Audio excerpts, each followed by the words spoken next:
நீலகிரி மாவட்டம் Udhagai finger post பகுதியில் car மீது லாரி மோதியதில் பெண் ஒருவர் உயிரிழந்தார். சுற்றுலா பயணிகள் கார் மீது காய்கறி ஏற்றிச் சென்ற சரக்கு லாரி மோதியதில் 25 அடி பள்ளத்தில் கவிழ்ந்து கார் விபத்துக்குள்ளானது. இதில் காரில் பயணித்த மோனிஷா தாஸ் உயிரிழந்த நிலையில் கைக்குழந்தை உட்பட 4 பேர் படுகாயமடைந்தனர்.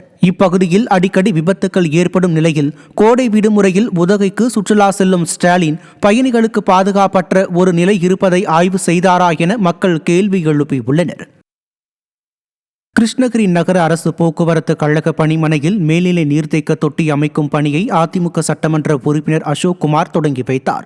ஊழியர்களின் கோரிக்கையை ஏற்று தொகுதி மேம்பாட்டு நிதியில் இருந்து 10 லட்சம் ரூபாய் மதிப்பீட்டில் மேல்நிலை நீர்த்தேக்க தொட்டி அமைக்க நிதி ஒதுக்கியதுடன் அதற்கான பணிகளை பூமி பூஜை செய்து சட்டமன்ற உறுப்பினர் அசோக் குமார் தொடங்கி வைத்தார். இதில் இளைஞர்கள் மற்றும் இளம் பெண்கள் பாசறை மாவட்ட செயலாளர் KPM சதீஷ்குமார், அமைப்பு சாரா ஓட்டுநர் மாவட்ட செயலாளர் ஆஜி உள்ளிட்ட கழக நிர்வாகிகள் பங்கேற்றனர்.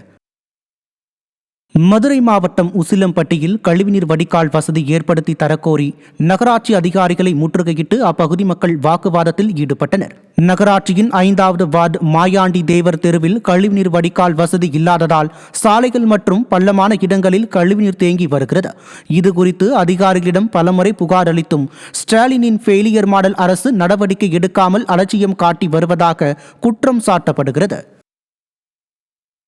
மயிலாடுதுறை மாவட்டம் சீர்காழி அருகே டாஸ்மாக் கடையை அகற்றக்கோரி பெண்கள் ஆர்ப்பாட்டத்தில் ஈடுபட்டனர். கன்னியாகுடி கிராமத்தில் உள்ள டாஸ்மாக் கடையில் மது வாங்கும் மது பிரியர்களால் குடியிருப்பு வாசிகள் இன்னலுக்கு ஆளாவதாக குற்றம் சாட்டப்பட்டுள்ளது.